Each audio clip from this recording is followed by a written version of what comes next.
السلام عليكم ورحمة الله وبركاته.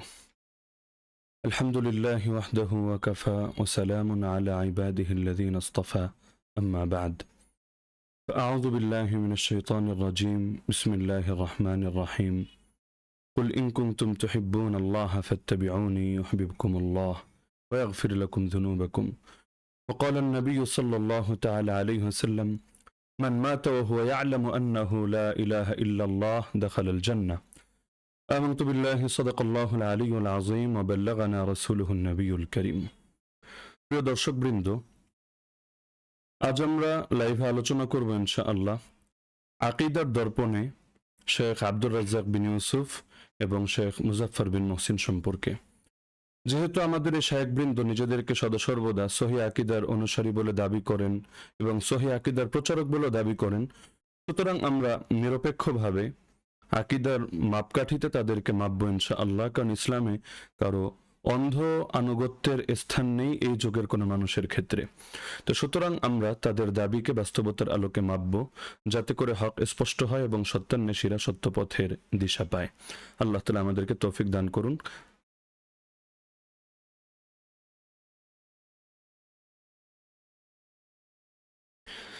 একটা বিষয় আমরা খুব ভালো করে মনে রাখবো যে ভুল ভিন্ন জিনিস আর ভ্রান্তি বা গোমরাহি ভিন্ন জিনিস। মানুষ হিসাবে যে কারো ভুল হতে পারে, আমারও হতে পারে, আপনারও হতে পারে, যে কারো হতে পারে, কিন্তু আমাদের আজকের আলোচনা কোনো ভুল না, মানবীয় কোনো ত্রুটি নিয়ে না, বরং আজকে আমাদের আলোচনা হলো গোমরাহি নিয়ে। এবং গোমরাহির ব্যাপারে সতর্ক করা, এটা আল্লাহ রসুল সাল্লাল্লাহু আলাইহি ওয়াসাল্লামের বৈশিষ্ট্য, সাহাবায়ে কেরাম, তাবেঈন, তাবেঈনের বৈশিষ্ট্য, আমাদের ইমাম আকাবির এবং আসলাফের আদর্শ। সুতরাং এক্ষেত্রে আমরা কাউকে ছাড় দেওয়া জায়েজই মনে করি না। নিজ ঘরানার হোক আর ভিন্ন ঘরানার হোক, আমরা প্রত্যেকের গোমরাহির ব্যাপারেই প্রতিবাদ করাকে নিজেদের নৈতিক এবং ফরজ দায়িত্ব মনে করি। তো আজকে আমরা যে বিষয়গুলো নিয়ে আলোচনা করব, যেহেতু আজকের এই লাইভেই সব বিষয় টানা সম্ভব না, তো আজকে আমরা মৌলিক কয়েকটা ভ্রান্তি নিয়ে আলোচনা করব ইনশাআল্লাহ। প্রথমেই আসি শেখ আব্দুর রাজ্জাক বিন ইউসুফ সম্পর্কে। শেখ আব্দুর রাজ্জাক বিন ইউসুফের একটা বই আছে, কে বড় লাভবান, পৃষ্ঠা সংখ্যা 193, দ্বিতীয় সংস্করণ 2011 খ্রিস্টাব্দ, মুদ্রিত মূল্য লেখা আছে 50 টাকা। তো এই বইটা একাধিকবার সংস্করণ হয়েছে, মুদ্রণ তো অনেকবার হয়েছে, কিন্তু বড় অদ্ভুত ব্যাপার হলো এই বইয়ের মধ্যে এমন কিছু গোমরাহির আকীদা উল্লেখ আছে, এটা যদি কেউ পোষণ করে, সহিহ আকীদার অনুসারী হওয়া তো দূরের কথা, সে তো আহলে সুন্নাত ওয়াল জামাত থেকে সম্পূর্ণ বিতাড়িত এবং খারেজ হয়ে যাবে এবং তার নাম জাহান্নামীদের লিস্টে উঠে যাওয়ার সমূহ আশঙ্কা রয়েছে। মজার একটা বিষয় হলো, এই যে কে বড় লাভবান বইটা, আপনারা যদি বইটা সংগ্রহ করেন, আমার কাছে 2011 সালের যে দ্বিতীয় সংস্করণ সেটা আছে, প্রচ্ছদের মধ্যে লেখা আছে, বাংলায় তো লেখা কে বড় লাভবান, আরবিতে লেখা মান হুয়াল ফাউজুল আযীম। আমি আরবিটা দেখে পুরো যেন আসমান থেকে পড়লাম। আমাদের মাদ্রাসাগুলোর প্রথম জামাতের ছাত্ররা এটা দেখলেও তো হাসতে হাসতে লুটোপুটি খাওয়ার অবস্থা হবে। মান হুয়াল ফাউজুল আযীম মানে কে হলো মহা সফলতা। তো সফলতা আর সফল, লাভ আর লাভবান, দুটো কি এক জিনিস? তো মান হুয়াল ফাউজুল আযীম এই রকম এত বড় ভুল বইয়ের কাভারে থাকে, আর সেই বই বারবার মুদ্রণ হয়, সংস্করণ হয়, আর পুরো গোষ্ঠীর কারো নজরে পড়ে না। বিষয়টা তো আসলে অদ্ভুত একটা ব্যাপার। শুনেছি তার ছেলেরাও নাকি বড় বড় আলেম, তাদেরও কি বিষয়টা নজরে আসে না? আর পুরো গোষ্ঠীটার মধ্যে এমন কোনো ব্যক্তি কি নাই যিনি প্রচ্ছদের এই মহা ভুলটার ব্যাপারে তাকে অবগত করবেন না? তো যাই হোক, এটা তো আর ইমান কুফর রিলেটেড কোনো ভুল না, আমরা এটাকে আপাতত স্কিপ করে যাচ্ছি। তিনি এই বইয়ের 10 নম্বর পৃষ্ঠায় লিখেছেন, 3টে বিষয়ের উপর ঈমান আনলে আল্লাহর প্রতি ঈমান আনা হয়। আপনারা নিজেরাই বইটি সংগ্রহ করে নিজেরাই আপনারা এটা যাচাই করে দেখতে পারেন। তো কোন 3টে বিষয়ের উপর ঈমান আনলে আল্লাহর প্রতি ঈমান আনা হয়? তিনি 1 নম্বরে এনেছেন তার মানে আল্লাহর দেহ ও শরীরগত অস্তিত্বের উপর, 2 তার গুণাবলীর উপর, 3 তার অধিকারের উপর। আচ্ছা, এখানে তো তিনি স্পষ্টভাবে লিখেছেন, আমরা তো এখানে ভুলভাল ব্যাখ্যা করে তার নামে চালাচ্ছি, বিষয়টা এমন না। নিজে তিনি লিখছেন স্পষ্টভাবে যে আল্লাহর প্রতি ঈমান আনার 1 নম্বর অর্থই হলো আল্লাহর দেহ ও শরীরগত অস্তিত্বের উপর বিশ্বাস স্থাপন করা। নাউযুবিল্লাহি মিন যালিক। আমরা তাদেরকে দেহবাদী আকীদার প্রচারক বললে অনেকের লেজে আগুন ধরে যায়, অনেকে খুব কষ্ট পান। আচ্ছা, এটা যদি দেহবাদ না হয়, পৃথিবীতে দেহবাদ শব্দটাই তো ভুয়া। এমনকি খাঁটি দেহবাদী বা মুজাসসিমা যারা, যাদেরকে অনেক ইমাম কাফের পর্যন্ত বলেছেন, সেই দেহবাদীরাও তো ভদ্রতার খাতিরে এতটুকু বলে আল্লাহর দেহ রয়েছে, তবে আমাদের দেহের মতো নয়, লিল্লাহি জিসমুন লা কাজসামিনা, নাউযুবিল্লাহ। পাগলরা ভাবে যে আল্লাহর থেকে সাদৃশ্য নাকচ করলেই মনে হয় আর কোনো সমস্যা থাকে না, অথচ দেহবাদ ভিন্ন জিনিস, সাদৃশ্যবাদ ভিন্ন জিনিস। সাদৃশ্য নয়তো নাকচ করলো, দেহ তো শুরুতে সাব্যস্ত করলো। কিন্তু আমাদের শেখ আব্দুর রাজ্জাক বিন ইউসুফ তিনি তো ডাইরেক্ট বলে দিলেন যে আল্লাহর দেহ শরীরগত অস্তিত্বের উপর ঈমান আনা, এটাই হলো আল্লাহর প্রতি ঈমান আনার প্রথম কথা। নাউযুবিল্লাহি মিন যালিক। তো এখন আল্লাহর দেহ তিনি সাব্যস্ত করবেন কিভাবে? তো এই বইয়ে তিনি অনেকগুলো যুক্তি এবং দলিল প্রমাণ দিয়ে আল্লাহ তাআলার দেহ সাব্যস্ত করতে চেয়েছেন, নাউযুবিল্লাহ। আমরা এখানে সংক্ষিপ্ত আকারে দু একটা উল্লেখ করছি, সবগুলো উল্লেখ করলে যেহেতু আলোচনা দীর্ঘ হয়ে যাবে। তিনি একটা পয়েন্ট এনেছেন তার বইয়ে, তোমরা যেদিকে তোমাদের মুখমণ্ডল ফেরাবে সেদিকে আল্লাহর মুখ রয়েছে। অত্র আয়াত হাদিস দ্বারা প্রমাণিত হয় যে আল্লাহর মুখমণ্ডল রয়েছে। আচ্ছা, এর দ্বারা তিনি বোঝাতে চেয়েছেন যে আল্লাহ তাআলার দেহ ও শরীর রয়েছে, নাউযুবিল্লাহি মিন যালিক। এখানে বিষয়টা আসলে বড় চিন্তার বিষয়। ভাষাগত আলোচনায় আমরা নাই গেলাম যে অত্র আয়াত হাদিস দ্বারা প্রমাণিত হয়, অত্র মানে কি? তিনি তো অত্র শব্দের অর্থই জানেন না। অত্র মানে হলো এখানে, আর এটা ভিন্ন জিনিস। এই আর অত্র শব্দ দুটো সমার্থক না। এই আয়াত হাদিস দ্বারা প্রমাণিত যদি বলতেন, কথাটা ব্যাকরণগত দৃষ্টিকোণ থেকে সঠিক ছিল। তিনি বলেছেন অত্র আয়াত হাদিস দ্বারা, অত্র মানে এখানে, আয়াত হাদিস দ্বারা, তো জিনিসটা আসলে বেখাপ্পা হয়ে যায়। তবে এই ভুল যেহেতু অনেকে করে, এটা আমরা স্কিপ করলাম এবং এটা আমাদের আলোচ্য বিষয়ও না। তো তিনি লেখালেন যে তোমাদের যেদিকে মুখমণ্ডল ফেরাবে সেদিকে আল্লাহর মুখ রয়েছে। আচ্ছা, এখান থেকে কিভাবে সাব্যস্ত হলো আল্লাহর দেহ শরীর রয়েছে? এক নম্বর বিষয়, যে মুখের সাথে মণ্ডল শব্দ যে তিনি যোগ করলেন, এই মণ্ডলের অর্থ কি তিনি বোঝেন? মণ্ডল অর্থ গোলাকার বস্তু, যেমন আমরা বলি ভূমণ্ডল। তো আল্লাহর শানে যদি বলে মুখ মণ্ডল, তাহলে কি সাব্যস্ত হয়? যে আল্লাহর একটা চেহারা রয়েছে এবং সেটা গোলাকৃতির, নাউযুবিল্লাহ। আচ্ছা, দ্বিতীয়ত, এই যে কোরআন মাজিদের মধ্যে যে ওয়াজহুন শব্দটা আছে, যার অনুবাদ তিনি করেছেন মুখমণ্ডল, আচ্ছা এই ওয়াজহুন এটা কি কোন অঙ্গ? নাউযুবিল্লাহি মিন যালিক। আহলে সুন্নাতুল জামাতের কোন ইমাম ভুলেও তো কথা বলেন নাই। সকলের দাবি হলো এই ওয়াজহুন, যার অনুবাদ তিনি করেছেন মুখমণ্ডল, এই ওয়াজহুন আল্লাহর একটা সিফাত বা গুণ। তো আল্লাহর গুণ সাব্যস্ত করার দ্বারা আল্লাহর দেহ বা শরীর কিভাবে সাব্যস্ত হচ্ছে? তার মানে তিনি এটাকে গুণ না ধরে তিনি অঙ্গ ধরে ফেলেছেন, নাউযুবিল্লাহি মিন যালিক। আচ্ছা, আয়াতের বাহ্যিক অর্থ দ্বারা তিনি যে প্রমাণ করলেন যে যেদিকে মুখ ফিরাবা সেদিকে আল্লাহর মুখমণ্ডল রয়েছে, এর মানে আল্লাহর দেহ শরীর রয়েছে, এই যে কিয়াস করলেন, আচ্ছা এই কিয়াস দিয়ে কেউ যদি এখন যুক্তি দেয় যে তাহলে এর দ্বারা তো এটাও বুঝে আসছে যে যেদিকে মুখ ফিরাবা সেদিকে আল্লাহর মুখমণ্ডল রয়েছে, মানে আল্লাহ সর্বত্র বিরাজমান, তাহলে কোন যুক্তিতে তিনি তাদের ভুল ধরবেন? হ্যাঁ, আমরা এখানে একটা বিষয় স্পষ্ট করে দিচ্ছি, আল্লাহ সর্বত্র বিরাজমান এই আকীদার কথা আমি কখনোই দাবি করিনি, করছি না, করব না, করার কোনো কারণও নাই। আমাদের আহলে হাদিসের কিছু শায়েখ, তারা আহলে হাদিস না হয়ে আহলে কাযিবে পরিণত হয়ে গিয়েছেন। এত বেশি মিথ্যা কথা তারা বলতে পারেন। শেখ আবু বকর জাকারিয়া, আল্লাহ তাআলা তাকে হেদায়েত দান করুন, তিনি একাধিক আলোচনায় আমার ব্যাপারে তিনি আমাকে জাহমি আকীদার অনুসারী প্রমাণ করার জন্য বারবার এই পয়েন্টটা টেনেছেন, আমি নাকি বলি আল্লাহ সর্বত্র বিরাজমান, নাউযুবিল্লাহ। আকীদার উপর আমার শত শত পৃষ্ঠা লেখা আছে, আকীদার উপর আমার লেখা একাধিক বই বাজারে বেস্ট সেলার বইয়ের তালিকায় রয়েছে। এগুলো নিয়ে আমি যত আলোচনা করেছি তা অনলাইনে রয়েছে। আমার একটা আলোচনা থেকে তিনি কিয়ামত পর্যন্ত, আমি যদি সময় দিলাম তাকে যে তিনি একটা আলোচনা থেকে প্রমাণ দেখ, আমি জীবনে দাবি করেছি যে আল্লাহ সর্বত্র বিরাজমান। তো যে দাবি আমি করিই নাই, সে দাবির ভিত্তিতে তারা কিভাবে আমাদেরকে জাহমি আকীদার অনুসারী দাবি করে? তো এভাবে যদি যা যা মনে চায় তাকে তা দাবি করতে পারে, আমি যদি তাকে একটা মুনাফিক দাবি করি, তাকে যদি আমি জামানার মির্জাফর ইয়াজিদ দাবি করি, তিনি কেটে মেনে নেবেন? এখন একজন আরেকজনের উপর ধারণা করে কথা বলে কিভাবে? তিনি আমার বই পড়ে দেখেছেন? যদি দেখে থাকেন আমি তাকে চ্যালেঞ্জ দিচ্ছি, যদিও এটা আমাদের মূল আলোচনা না, তিনি কোন বই থেকে বের করে দেখাবেন আমি কোথায় বলেছি আল্লাহ সর্বত্র বিরাজমান। আর যদি না বলি আর তিনি সত্যের অনুসারী হয়ে থাকেন, তিনি যেন প্রকাশ্যে তার ভুল স্বীকার করে নেন, তাহলে আমরা ক্ষমা করে দেব। আর যদি ইগো দেখিয়ে স্বীকার না করেন, তাহলে আমরা বুঝবো তিনি একজন কাট্ট অহংকারী, যার সামনে সত্য আসার পরও সে সত্যকে গ্রহণ করে না এবং মানুষের নামে মিথ্যা অপবাদ দিতে কার্পণ্য করে না। আর একজন ব্যক্তি মিথ্যাবাদী হওয়ার জন্য এটাই যথেষ্ট, যা শোনে বলে বেড়ায়। আর যে মিথ্যা বলে সে মুনাফিকের 1 নম্বর আলামতি নিজের ভেতর ধারণ করেছে। আল্লাহ তাআলা তাকে হেদায়েত দান করুন। শেখ আব্দুর রাজ্জাক বিন ইউসুফ তিনি দ্বিতীয় যে যুক্তিটা এনেছেন আল্লাহ শরীর প্রমাণ করার জন্য, তিনি লিখছেন, আল্লাহ তোমাদেরকে স্বীয় নফসের ভীতি প্রদর্শন করেন। অত্র আয়াত দ্বারা প্রমাণিত হয় যে আল্লাহর নফস আছে। নাউযুবিল্লাহি মিন যালিক। আল্লাহর নফস আছে এর মানে কি? এর মানে কি? আল্লাহর কি নফসে আম্মারা না নফসে মুতমাইন্না না নফসে লাওয়ামা? আল্লাহর নফস এটা আপনি কোথায় পেলেন? ওই ইউহাযযিরুকুমুল্লাহু নাফসা, এই নফস শব্দ দেখে আল্লাহর জন্য নফস সাব্যস্ত করে বসলেন, আর সেই নফস দ্বারা আপনি আবার আল্লাহ তাআলার দেহ সাব্যস্ত করলেন, মানে দেহের একটা অংশ হিসাবে এই নফসকে আপনি গণ্য করলেন। নাউযুবিল্লাহি মিন যালিক। শব্দ এক হলেই সব জায়গায় অর্থ এক হয় না হযরত। নফস শব্দটা এখানে সত্তা অর্থে ব্যবহার হয়েছে। জাত মানে যা, যেমন আমরা বলি আল্লাহর জাত এবং সিফাতের উপর ঈমান, তো নফস এবং সত্তা মানেও তা।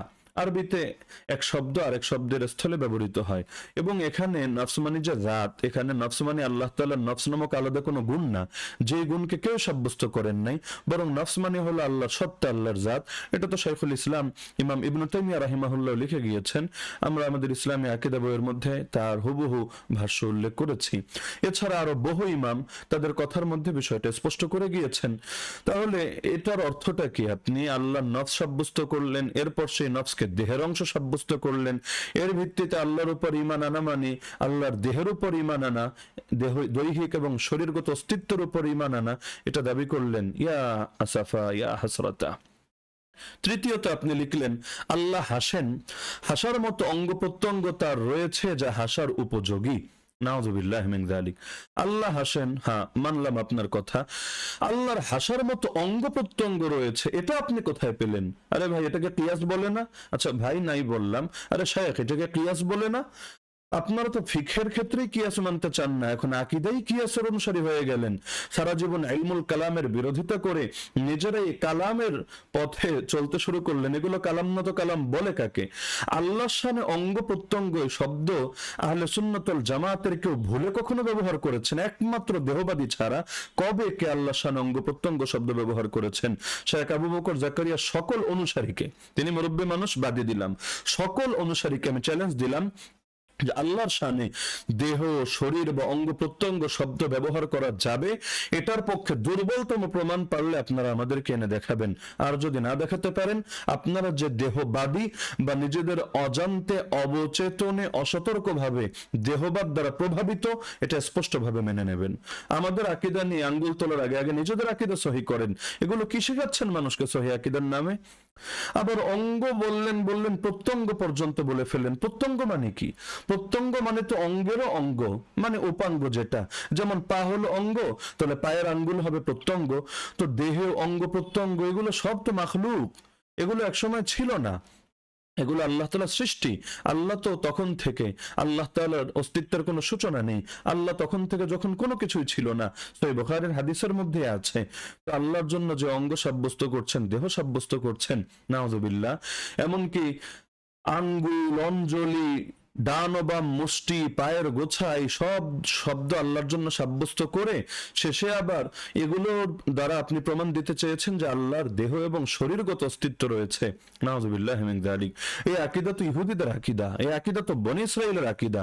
তারা আল্লাহর ব্যাপারে এই কথাগুলো বলতো এবং এই ধারণা পোষণ করত।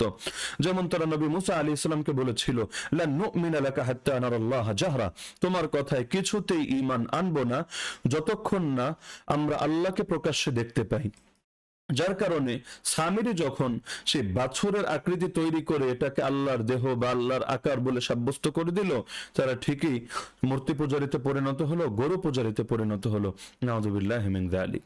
এমনকি আল্লাহর দেহ এবং শরীর সাব্যস্ত করার জন্য আপনি আল্লাহ তাআলা স্থানান্তর হন এই শব্দ ব্যবহার করেছেন। তো আমরা সেই হাদিসের আলোচনায় যাচ্ছি না যে স্থানান্তর মানে কি বা স্থানান্তর শব্দের অনুবাদ যথাযথ কিনা, কিন্তু আপনি দেহ এবং শরীরগত অস্তিত্ব সাব্যস্ত করার জন্য যদি স্থানান্তর শব্দ ব্যবহার করেন, তাহলে এর দ্বারাও তো অনেকগুলো গুমরাহি প্রমাণিত হয়। 1 নম্বরে আপনি মনে করেন আল্লাহর স্থান রয়েছে, দুই নম্বরে মনে করেন যে আল্লাহ কোনো স্থানের মধ্যে যেহেতু রয়েছে সুতরাং তার সীমা রয়েছে। তিন নম্বরে আপনি এটাও মনে করেন যে আল্লাহ কোনো দিকে রয়েছেন। চার নম্বরে এটাও মনে করেন যে আল্লাহ এক স্থান থেকে আরেক স্থানে গমন করেন, এখন এখানে তখন ওখানে। আচ্ছা, তো এই যে বিষয়গুলো একটা থেকে আরেকটা কিয়াস করে করে বের করে তারপর সেখান থেকে চূড়ান্তভাবে আল্লাহর দেহ এবং শরীরগত অস্তিত্ব প্রমাণ করে, এর চাইতে বড় গোমরাহি কি হতে পারে? তা আমি প্রকাশ্যে আহ্বান করছি, তওবা করেন, জাতির সামনে ভুল স্বীকার করেন এবং আপনার অনুসারীরাও এই বইটাকে প্রত্যাখ্যান করুক। এবং অতীতেও যারা এই বই পড়ে পড়ে বিভ্রান্ত হয়েছেন, এখন যদি চেঞ্জ করেও ফেলেন কাজ হবে না, তাদের প্রত্যেকের কাছে বার্তা পৌঁছানোর ব্যবস্থা করতে হবে। আমি আগেই বলেছি, এটাকে ভুল বলে না, ত্রুটি বলে না। মানবীয় ভুল আর ত্রুটি হলে আমরা এত সিরিয়াস হতাম না। এটা গোমরাহি, এটা আহলে সুন্নাতুল জামাত বহির্ভূত কাজ, এটা জাহান্নামে 72 ফিরকার কাজ। এই কাজ যে করে সে নিজেকে সালাফি বলার অধিকারই রাখে না। এই কাজ যে করে সে নিজেকে আহলুল হাদিস পরিচয় দেওয়ার অধিকারই রাখে না। এমনকি এটা আপনি একা বিচ্ছিন্নভাবে করেছেন তা না, আমি একাধিক প্রমাণ দিতে পারবো। সব আজকে নাই দিলাম, যেহেতু সব আজকের আলোচনার সঙ্গে প্রাসঙ্গিক না। শেখ আকরামুজ্জামান বিন আব্দুস সালাম, আল্লাহ তাকেও হেদায়েত দান করুক, খুব তো বড় বড় কথা বলেন। তার বই আছে কালেমার মর্মকথা, আপনারা খুলে দেখতে পারেন। এই কালেমার মর্মকথা বইয়ে 97 নম্বর পৃষ্ঠা খুলবেন, সেখানে দেখবেন একটা শিরোনাম দেওয়া আছে, দ্বিতীয়ত সিফাতে জাতি তথা আল্লাহর সত্যগত গুণাবলী। এর আলোচনা করতে গিয়ে তিনি প্রথমেই লিখছেন, অর্থাৎ আল্লাহ পাকের জাতের ব্র্যাকেটের মধ্যে লেখা সত্তার বিভিন্ন অঙ্গ প্রত্যঙ্গের কথা যেভাবে কোরআন ও হাদিসে সাব্যস্ত হয়েছে ওইভাবে সাব্যস্ত করাই হল আল্লাহর জাতের উপর ঈমান। আরে শায়েখ, এগুলোকে আল্লাহর জাতের উপর ঈমান বলেন, এগুলোকে ভণ্ডামের উপর ঈমান বলে, গোমরাহের উপর ঈমান বলে, এগুলোকে মানুষকে সহিহ আকীদার নামে মানুষকে জাহান্নামের দিকে পথ দেখানোর উপর বিশ্বাস স্থাপন বলে। নাউযুবিল্লাহি মিন যালিক। আচ্ছা, দ্বিতীয়ত আজকে আমাদের যে আলোচ্য বিষয় ছিল, শেখ মুজাফফর বিন মহসিন, তিনিও আল্লাহ তাআলার ব্যাপারে দেহবাদী আকীদা জড়িয়ে গিয়েছেন, জেনে অথবা না জেনে। তারা যে কাদের এজেন্ডা বাস্তবায়ন করে আর তলে তলে তারা যে আসলে কিসের আদর্শ সমাজের মধ্যে প্রচার করে, আল্লাহ তাআলাই ভালো জানেন। তিনি তার বই আছে ভ্রান্ত আকীদা বনাম সঠিক আকীদা, এই বইয়ের পৃষ্ঠা 31 এবং 32 আলোচনা করেছেন, আপনারা খুলে দেখতে পারেন। তিনি লিখেছেন, তার ব্র্যাকেট আল্লাহ তাআলার আকার আছে, তিনি শোনেন, দেখেন এবং কথা বলেন, তার হাত, পা, চেহারা, চোখ ইত্যাদি আছে, তবে তার সাথে সৃষ্টির কোনো কিছুই তুলনীয় নয়। অতএব আল্লাহর আকার আছে। তাই কোরআন ও সহিহ হাদিসে তার আকৃতি সম্পর্কে যা বলা হয়েছে তার কোনো রূপক বা বিকৃত অর্থ করা যাবে না, বরং বলতে হবে তিনি তার মতো। এই একই আলোচনা তার বই ভ্রান্তির বেড়াজাল ইকামতে দিন, এক গোমরাহি বই, এই বইয়ের মধ্যেও 121 এবং 122 নম্বর পৃষ্ঠায় আলোচনা করেছেন। তো এই আমরা যতটুকু উল্লেখ করলাম এখানে দেখতে পাচ্ছেন তিনি আল্লাহর শানে আকার এবং আকৃতি উভয় শব্দই ব্যবহার করেছেন। ব্যবহার থেকেই বোঝা যায় তিনি আকার আর আকৃতি উভয়টাকে সমার্থক বা অভিন্ন অর্থের মনে করেন। আচ্ছা, এবার আমরা এখানে কয়েকটা পয়েন্ট ধরে ধরে আলোচনা করছি, আপনারা প্রতিটা পয়েন্ট খুব ভালোভাবে বোঝার চেষ্টা করবেন। এক নম্বরে এই মূলনীতি মাথায় রাখবেন, যে মূলনীতি শুধু আমরা না বরং সালাফি গোষ্ঠী, আহলে হাদিস ভাইদের সকলেই স্বীকার করে। এক নম্বর মূলনীতি হলো যে আকীদার ক্ষেত্রে সবাই এটা মানতে বাধ্য, কোরআন ও অকাট্যভাবে প্রমাণিত সহিহ হাদিসে আল্লাহ তাআলার ব্যাপারে যে সকল নাম, গুণ বা বৈশিষ্ট্য উল্লেখ হয়নি তা আল্লাহর ব্যাপারে প্রয়োগ করা যাবে না। নুসবিতু মা আসবাতাহুল্লাহু লিনাফসি, আমরা আল্লাহর জন্য একমাত্র তা সাব্যস্ত করব যা আল্লাহ নিজের জন্য সাব্যস্ত করেছেন, সেটা কোরআনেই পাই অথবা সেটা বিশুদ্ধ হাদিসের মধ্যেই পাই যা আল্লাহর থেকে তার রাসূল সাল্লাল্লাহু আলাইহি ওয়াসাল্লাম বর্ণনা করেছেন বা আমাদেরকে অবগত করেছেন। যেহেতু হাদিসের শব্দগুলো রাসূলের হলেও মূল বক্তব্য আল্লাহ তাআলাই দান করেন, ওমা ইয়ানতিকু আনিল হাওয়া ইন হুয়া ইল্লা ওয়াহয়ু ইউহা। তো এই এক নম্বর মূলনীতি, এটা অন্তরের মধ্যে গেঁথে নেন। এবার আকার আর আকৃতি শব্দ দুটোর বাস্তবতা বোঝেন। আকার আর আকৃতি দুটো কিন্তু এক জিনিস না। আকার বলতে বোঝায় কোন বস্তুর সেই বাহ্যিক বা দৃশ্য বিষয় যার থেকে তার দৈর্ঘ্য, প্রস্থ, প্রকার, স্বরূপ প্রভৃতির জ্ঞান অর্জন হয়। তো আল্লাহর জন্য আকার সাব্যস্ত করার মানে হলো যে আল্লাহ তাআলার জন্য বিভিন্ন ডিমেনশন সাব্যস্ত করা। বিভিন্ন মাত্রা সাব্যস্ত করা, যেমন আকার মানে কি, আকার মানে দৈর্ঘ্য, আকার মানে প্রস্থ, আকার মানে উচ্চতা, আকার মানে গভীরতা বা বেদ। যেমন আমি যদি বলি বইয়ের আকারটা কেমন, আপনি বলবেন চতুর্ভুজাকৃতি, যেহেতু এর 4টা ধার রয়েছে। এটা হলো বইয়ের আকৃতি। আমি যদি জিজ্ঞাসা করি বইয়ের আকৃতি কি, বললেন চতুর্ভুজাকৃতি, অর্থাৎ 4টা ধার রয়েছে। আর যদি বলি বইটার আকার কি, তাহলে সেই যে ধার বা মাত্রাগুলোর পরিমাপ, যেটা 8 সেন্টিমিটার বাই 5 সেন্টিমিটার ইত্যাদি যা বলবেন, এগুলো হলো কোনো বস্তুর আকার। তো আকার বলার মানে হলো, যেমন আমার আকার কি, আপনি যদি বলেন তাহলে আমার দৈর্ঘ্য কতটুকু, আমার প্রস্থ কতটুকু, এবং উভয় অংশের মধ্যে গভীরতা বা বেদ কতটুকু, এটাই তো আলোচনায় আসবে। তা আল্লাহর জন্য আকার সাব্যস্ত করা মানে কি, যে আল্লাহর দৈর্ঘ্য রয়েছে, যদি আমরা হয়তো জানি না, প্রস্থ রয়েছে তবে সেটা আমাদের মতো না, অথবা গভীরতা বা বেদ রয়েছে ইত্যাদি। তো আচ্ছা, ভালো কথা। আর আকৃতি, আকৃতি থাকে কিসের? আকৃতি থাকে দেহ বিশিষ্ট কোনো বস্তুর, যেমন বইয়ের আকৃতি অথবা কোনো অন্য কোনো জিনিসের আকৃতি। কোনোটার আকৃতি লম্বা, কোনোটার আকৃতি খাটো, কোনোটার আকৃতি গোলাকৃতি, কোনোটা ত্রিভুজাকৃতি, কোনোটা চতুর্ভুজাকৃতি। আচ্ছা, এবার বাস্তবতা বোঝার পরে আসেন যে আমরা কিয়ামত পর্যন্ত সময় দিলাম এই শেখ মুজাফফর বিন মহসিনকে, যে আপনি যে আল্লাহর জন্য আকার আকৃতি সাব্যস্ত করলেন, এবং যার অপরিহার্য পরিণাম হিসাবে দেহ, ধার, প্রান্ত, দৈর্ঘ্য, প্রস্থ, উচ্চতা, বেদ, পরিমাপ, কাঠামো, আয়তন সব সাব্যস্ত হচ্ছে, এগুলোর পক্ষে আপনি কিয়ামতের আগে কোনো একটা বিশুদ্ধ দলিল দিতে পারবেন? কিয়াস না, ডাইরেক্ট। যে আকার বা আকৃতি, এই শব্দগুলো, এটার বাংলাটা আগে ভালো করে বোঝেন, এরপর আরবিতে ট্রান্সলেট করে আপনি দলিল দিবেন। আচ্ছা, তো আকার আর আকৃতি সাব্যস্ত হলে অপরিহার্যভাবে সীমা, দিক ও স্থানও সাব্যস্ত হবে, কারণ এগুলো অপরিহার্য বৈশিষ্ট্য। আচ্ছা, আকার আর আকৃতি সাব্যস্ত করতে গিয়ে আপনি সবচেয়ে বড় যে কাঁচা কাজটা করেছেন, আল্লাহ তাআলার বিভিন্ন গুণকে আপনি অঙ্গ প্রত্যঙ্গ ধরে নিয়েছেন। সারা জীবন কিয়াস আর কালামের বিরোধিতা করে এরপর এখানেও কিয়াস আর কালাম করেছেন, এরপর একটা দিয়ে আরেকটার পক্ষে দলিল টানতে চেয়েছেন। আচ্ছা, আল্লাহর আকার প্রমাণ করার জন্য আপনি গুণকে অঙ্গ ধরে এই যে বিভিন্ন গলদ ইস্তেহাত করলেন, যেমন আপনি যে বললেন আল্লাহর আকার আছে, কেন? কারণ তিনি শোনেন। আচ্ছা, আল্লাহ শোনেন, এর দ্বারা তার আকার আছে, কিভাবে সাব্যস্ত হলো? তাহলে খেলাটা কি এমন হলো যে আপনি আল্লাহ শোনেন, এর দ্বারা প্রথমে সাব্যস্ত করলেন, শুনবেন কিভাবে? তার মানে শোনার মতো অঙ্গ, ওই যেটা শায়েখ আব্দুর রাজ্জাক বিন ইউসুফ বলে এসেছে, অর্থাৎ কান, আল্লাহ তাআলার কান রয়েছে। আর কান এটা যেহেতু অঙ্গ, সুতরাং আল্লাহ তাআলার একটা শরীর রয়েছে, এবং সেই শরীর যেহেতু রয়েছে, তো শরীরের আকার আকৃতি তো থাকতেই পারে। তো এটা তো যেন তেন কিয়াস না, একেবারে চেইন কিয়াস। এই চেইন কিয়াস আপনাকে কে শেখালো? আচ্ছা, আবার আরবি ভাষা সম্পর্কেও তো আপনি চরম অজ্ঞতার পরিচয় দিয়েছেন। আরবি লেখেন একটা, অনুবাদ করেন আরেকটা। ইমাম আবু হানিফা রাহমাতুল্লাহির ভাষ্য হলো, ফাহুয়া লাহু সিফাতুন বিলা কাইফিন। কোরআন আর হাদিসে আল্লাহ তাআলার ব্যাপারে যে বিভিন্ন কথাগুলো এসেছে, যেগুলো বাহ্যিক অনুবাদ করলে অঙ্গ টাইপের অনুবাদ হয়, এগুলোকে তিনি বলেছেন যেগুলো সব হলো আল্লাহ তাআলার গুণ। কেমন গুণ? বিলা কাইফিন, যার কোনো ধরন নেই, ধরনহীন গুণ। তো এখন আপনি সেই ধরনহীন গুণ, এই কথাটার অনুবাদ ধরনহীন না করে আপনি তো অনুবাদটা সম্পূর্ণ পাল্টে দিয়েছেন। আপনি এর অনুবাদ করেছেন, কিন্তু সেগুলো কারোর সাথে সাদৃশ্যপূর্ণ নয়।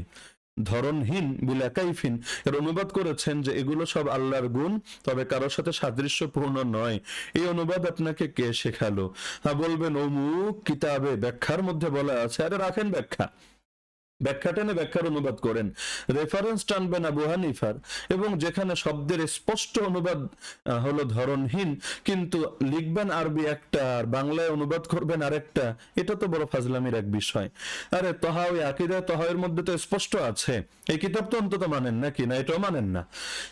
স্পষ্ট লেখা আছে, ওমান ওয়াসাফাল্লাহ বিমা'নাম মিন মাআনিল বাশারি ফাকাদ কাফার, যে আল্লাহ তাআলাকে মানবীয় কোন গুণে গুণান্বিত করবে, মানে মানবীয় কোন গুণ আল্লাহর জন্য সাব্যস্ত করবে, সে অবশ্যই কাফের হয়ে যাবে। তো অঙ্গ প্রত্যঙ্গ, আকার আকৃতি, দেহ, এগুলো কিসের গুণ? যদি মানবীয় গুণ হয়, আল্লাহর জন্য যে সাব্যস্ত করছেন, ঈমান থাকে কিনা? কথায় কথায় তো আমাদেরকে খুব কাফের বলে ফতোয়া দেন। আকীদা তহাই পড়েছেন? আচ্ছা, আকার আর আকৃতি এগুলো কি? এগুলো তো মাখলুক, এগুলো তো সৃষ্ট, এগুলো তো নশ্বর, এগুলো তো অনিত্য। আল্লাহ তাআলা তো স্রষ্টা, আল্লাহ তো নিত্য, আল্লাহ অবিনশ্বর, আল্লাহ চিরন্তন, আল্লাহ অনাদি। তা আল্লাহর জন্য আকার আর আকৃতি সাব্যস্ত করার মানে কি? আপনি খালেকের জন্য মাখলুক সাব্যস্ত করছেন, যেটা মাখলুককে নিয়ে খালেকের সঙ্গে জুড়ে দিচ্ছেন, বা এটাকে তার একটা অপরিহার্য অংশ বলে সাব্যস্ত করছেন। নাউযুবিল্লাহি মিন যালিক। আচ্ছা, এখন আবার কোন পাগল বলতে পারে যে আল্লাহর আকার আকৃতি সাব্যস্ত করলেও তিনি তো বলে দিয়েছেন যে আল্লাহর আকার আকৃতি আছে, তবে আমাদের আকার আকৃতির মতো না, তাহলে তো আর সমস্যা নেই। আরে পাগল, মতো না বলে দিলে সবকিছু বৈধ হয়ে যায় না। মতো না এ কথা বলার মানে সাদৃশ্য নাকচ করা। আমরা তো আপত্তি করছি দেহত্বের উপর। আপনি দেহত্ব সাব্যস্ত করবেন, অথচ সব ইমামরা একমত আল্লাহ দেহ এবং দেহত্ব থেকে পবিত্র। ইমাম আহমদ বিন হাম্বল স্পষ্ট বলেছেন, মুনাজ্জাহুন আনিল জিসমিয়া, আল্লাহ দেহত্ব অর্থাৎ দৈহিক বৈশিষ্ট্য থেকে সম্পূর্ণ পবিত্র, মুক্ত। তো এখন আগে দেহ বা দেহত্ব সাব্যস্ত করবেন, লাস্টে একটা লেজ লাগিয়ে দিবেন, তবে আমাদের মতো না, বেশ সব বৈধ হয়ে গেল। তো আমি যদি বলি শায়েখ আপনারও একটা ল্যাঞ্জা আছে, তবে এটা কুকুরের ল্যাঞ্জার মতো না, শিয়ালের ল্যাঞ্জার মতো না, এটা বাঘের লেজের মতো না, এতে কি আপনার খুব শান বাড়বে? নাউযুবিল্লাহি মিন যালিক। আচ্ছা, এটাও যে আপনি বিচ্ছিন্নভাবে ভুল করেছেন তা না, আপনাদের যে ধারাগত সমস্যা, এটার পক্ষে আমি অজস্র প্রমাণ দিতে পারবো, একটাই দেই। আপনাদের অনেক বড় বিদ্বান ব্যক্তি নাকি শেখ আব্দুল হামিদ ফাইজি মাদানি, আল্লাহ তাকেও হেদায়েত দান করুক, তিনি তার বই মহান আল্লাহর নাম ও গুণাবলী এ বইয়ের 192 193 পৃষ্ঠায় লিখেছেন। কি লিখেছেন আমি হুবহু কোট করছি, যদি আপনি বলেন আল্লাহর আকার নেই, তার মানে তিনি দৃশ্য নন, তাকে দেখা যাবে না, তাহলে প্রশ্ন যে আপনি বেহেশতে যাবেন কি না? অবশ্যই। সেই বেহেশতের সবচেয়ে বড় নেয়ামত কি? নিশ্চয়ই আপনি বলবেন আল্লাহর দিদার, অর্থাৎ আপনি আল্লাহর দিদার লাভ করবেন। তার চেহারা আছে, সেই চেহারা বেহেশতিগণ বেহেশতে দর্শন করবে, আর সেই দর্শন ও দিদার হবে জান্নাতের সবচাইতে বড় সুখ। আর যে জিনিসকে দেখা যাবে তাকে কি নিরাকার বলা যাবে? মোটের উপর কথা, মহান আল্লাহর আকার আছে, তবে সে আকার কেমন তা কেউ বলতে পারে না। বাহ, কিয়াস কাকে বলে! কিয়াস আর কালামের উপর আপনাদেরকে তো আসলে নোবেল প্রাইজ দেওয়া দরকার বলে আমি মনে করছি। আচ্ছা, আগে তো কয়েকটা পয়েন্ট আলোচনা করলাম, নতুন করে কয়েকটা পয়েন্ট আমরা ধরিয়ে দিই। দেখেন, আল্লাহ তার রাসূল কোথাও বলেননি যে আল্লাহর আকার আছে। এই আকার, এই শব্দটা কোথায় পেলেন? হ্যাঁ, এখন বলবেন তাহলে কি নিরাকার বলবো? আরে ভাই, যে জিনিস সাব্যস্ত করার পক্ষে দলিল নাই, সেটা তো আপনার সাব্যস্ত করার কোনো অধিকারই নাই। বিপরীতটা বলবেন কি বলবেন না সেটা ভিন্ন আরেক আলোচনার বিষয়, প্রয়োজনে সেটার জন্য আলোচনার আহ্বান করেন, যে নিরাকার শব্দটা বলা উচিত নাকি এ ব্যাপারে আমাদের নীরবতা অবলম্বন করা দরকার, এটা ভিন্ন আলাপ। একটার থেকে আরেকটা ব্যাঙমাছের মতো ছোটাছুটি করতে যাবেন না। আকার সাব্যস্ত করলেন কোত্থেকে? আচ্ছা, আল্লাহর আকার আছে এই কথা কোরআনে নাই, এই কথা হাদিসের মধ্যে দেখতে পাই না, কিয়াস বাদে, আপনাদের চেন কিয়াস রাখেন।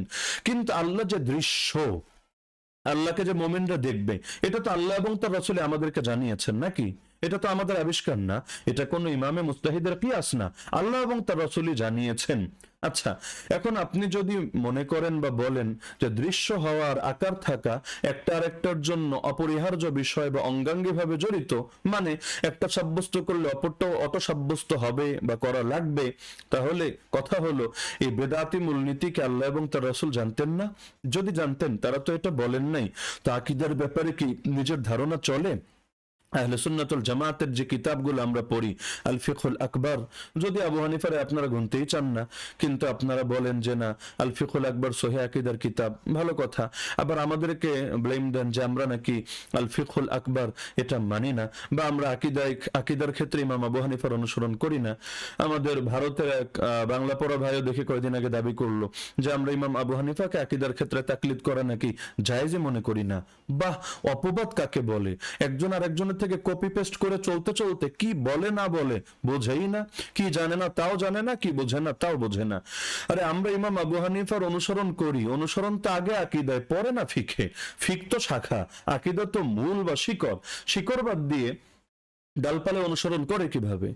আমাদের কওমি অঙ্গনের দুই একটা নতুন ছেলে পেলে তারাও তাদের সুরে সুর মিলিয়ে এই কথা বলতে শুরু করেছে যে দেওবন্দিরা ইমাম আবু হানিফাকে আকীদার ক্ষেত্রে মানে না। কে বলেছে মানে না?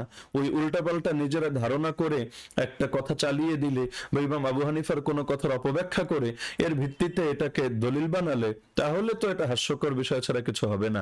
মানি নাকি মানি না আলোচনায় আসেন, আপনারা বলেন আমরাও বলি, এরপর দেখা যাক না মানি নাকি মানি না, কে মানে আর কে মানে না।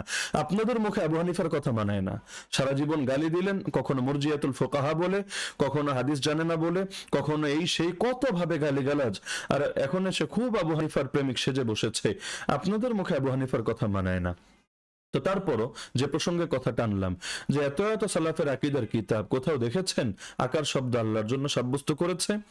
আচ্ছা, দ্বিতীয়ত মুমিনরা জান্নাতে আল্লাহর দিদার লাভ করবে এটা তো জানি, কিন্তু এর দ্বারা কিভাবে সাব্যস্ত হলো আল্লাহর আকার আছে? এখানে একটার দ্বারা আরেকটা জায়গায় সাব্যস্ত করার চেষ্টা করছেন, আরে এটাই তো কিয়াস।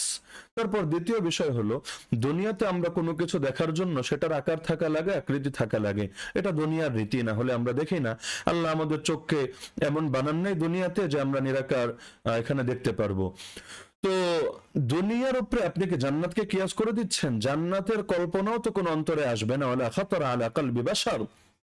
তো দুনিয়ায় আমরা যার আকার নেই তা দেখতে পাই না, এর উপর ভিত্তি করে আল্লাহর জন্য অটো আকার সাব্যস্ত করে দিচ্ছেন, এগুলো তো মুতাজিলাদের মতো আচরণ হচ্ছে। তৃতীয় বিষয় হলো যা সাকার না, অর্থাৎ আকার বিশিষ্ট না, আল্লাহ দেখাতে কি তা সক্ষম না, এমন একটা দাবিও তো আপনারা করতে চাচ্ছেন। দেখাতে হলে সেটার আকার থাকা লাগবেই, এ টাইপের কথা বলা তো আল্লাহর অক্ষমতার একটা প্রকাশ হয়ে যাচ্ছে আপনাদের মুখে। তারপর আবার আকার থাকা যদি জরুরি হয় দৃশ্য হওয়ার জন্য, দুদিন পর তো বলবেন একই যুক্তিতে দেহ থাকাও জরুরি, শরীর থাকাও জরুরি দৃশ্য হওয়ার জন্য।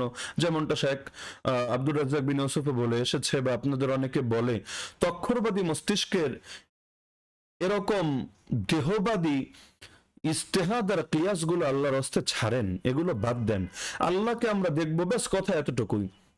এখন এই দেখার দাবি হিসাবে কিভাবে দেখব, কেমনে দেখব, কি হবে না হবে, এগুলো নিয়ে চিন্তা করার ঠিকাদারি আপনাদেরকে কে দিয়েছে? এই একই যুক্তি দিয়ে মুতাজিলারা আবার ভিন্ন পয়েন্টে চলে গিয়েছে। তারা বলে যে এই জিনিসের দেহ নাই, তা দেখা যায় না, সুতরাং আল্লাহকে জান্নাতে মুমিনরা দেখবেই না। আবার আপনারা ঠিক তার ভিন্ন প্রান্তিক অবস্থানে চলে গেছেন, আপনারা বলছেন যেহেতু আল্লাহকে দেখা যাবে সুতরাং আল্লাহর দেহ আছে বা আল্লাহর আকার আছে বা আল্লাহর শরীর আছে। এগুলো কোন ধরনের ফাজলামি? গায়েবকে গায়েবের উপর ছেড়ে দেন না, যখন সামনে আসবে তখনই বুঝতে পারবেন। এখন এগুলো নিয়ে চিন্তা করার ঠিকাদারি কে দিয়েছে? আপনারা আল্লাহর সৃষ্টি নিয়ে চিন্তা করেন, আল্লাহকে নিয়ে এত চিন্তা করতে যায়েন না। তারপর বিষয় হলো যে আমরা কোরআন এবং হাদিস দ্বারা এটা জেনেছি যে মুমিনরা জান্নাতে আল্লাহকে দেখবে, ব্যাস বিষয়টা এতটুকুই। আল্লাহর কি দেখবে না দেখবে এমন কোনো কথা তো আমরা দেখতে পাই না। যে দেখবে মানে আল্লাহর চেহারা দেখবে, এই যে অতিরিক্ত একটা শব্দ বাড়িয়ে দিচ্ছেন চেহারা, আবার সেই চেহারাটাকে মনে করছেন অঙ্গ, সেই অঙ্গের আবার সাব্যস্ত করছেন আকার আর আকৃতি, এগুলো কি? এগুলোই তো এক ধরনের সাদৃশ্যবাদ। না হলে মুমিনরা জান্নাতে আল্লাহকে দেখবে, ব্যাস কোরআন হাদিসে যতটুকু আছে অতটুকুই থাকেন না। নিজের থেকে প্রথমে চেহারা বাড়াবেন, এরপর সেই চেহারাকে অঙ্গ ধরবেন, এরপর সেই অঙ্গের আকার সাব্যস্ত করবেন, এরপর যেতে যেতে কেউ শরীর আর দেহতেও চলে যাবেন, আবার সেটাকে সাদৃশ্য দিয়েও দেখাবেন। শেখ আব্দুর রাজ্জাক বিন ইউসুফ এক বয়ানে তো দেখিয়েছেন জান্নাতে আল্লাহ মুমিনদেরকে রুটি বানিয়ে খাওয়াবেন। কিভাবে? তিনি উদাহরণ দিয়ে বলছেন চাপাইয়ের মহিলারা, মানে চাপাই নবাবগঞ্জের মহিলারা এভাবে যেভাবে হাত দিয়ে রুটি বানায়, এভাবে আল্লাহ মুমিনদের জন্য রুটি বানিয়ে দিবেন। একেবারে ইশারা দিয়ে দেখিয়েও দিচ্ছেন, মুখ দিয়ে বলেও দিচ্ছেন। আর চাপাই নবাবগঞ্জের মহিলাদেরকে টেনে আনলেন আল্লাহ তাআলাকে উদাহরণ দেওয়ার জন্য। নাউযুবিল্লাহ, এসব গুমরাহির শেষ কোথায়? অনেক ফ্যান ফলোয়ার আছে, অনলাইনে অনেক ভিউ আছে, এজন্য ভাববেন না যা বলবেন তাতেই পার পেয়ে যাবেন। দুনিয়ার বুকে লাঞ্ছিত হবেন আর আখিরাতের লাঞ্ছনা তো আছেই। আল্লাহর রাস্তায় আকীদা সহি করেন। তো আকীদা নিয়ে এটাই আমাদের শেষ কথা না, আমরা ধারাবাহিকভাবে আরো কথা বলবো ইনশাআল্লাহ। ইট মারলে পাটকেল খেতেই হয়। তো আপনারা অপবাদ দিয়েছেন 1-2 বছর তো না, গত অর্ধ যুগ ধরে আমাদের নামে অপবাদ দিয়ে যাচ্ছেন। এবার আমরাও কিছু বলি, হিম্মত থাকলে জবাব দেন। কোনো কথা ভুল হলে আমি গোটা অডিয়েন্সকে সাক্ষী রেখে বলছি, আমি আমার কথা উইথড্র করে নেব। হক গ্রহণে আল্লাহ আল্লাহ তাআলা সাক্ষী, আমার আলহামদুলিল্লাহ অন্তরে দ্বিধা নেই, সংকোচ নাই। তবে বাতিলকে মেনে নেওয়ার মতো কোনো ধরনের আগ্রহ নাই। এখন আমার প্রতিপক্ষ হাতি না পিঁপড়া এগুলো দেখারও আমার কোনো সময় নেই। আল্লাহ তাআলা আপনাদের সবাইকে হেদায়েতের উপর অটল এবং অবিচল থাকার তৌফিক দান করুন, আমিন। ওয়া আখিরু দাওয়ানা আনিল হামদুলিল্লাহি রাব্বিল আলামিন।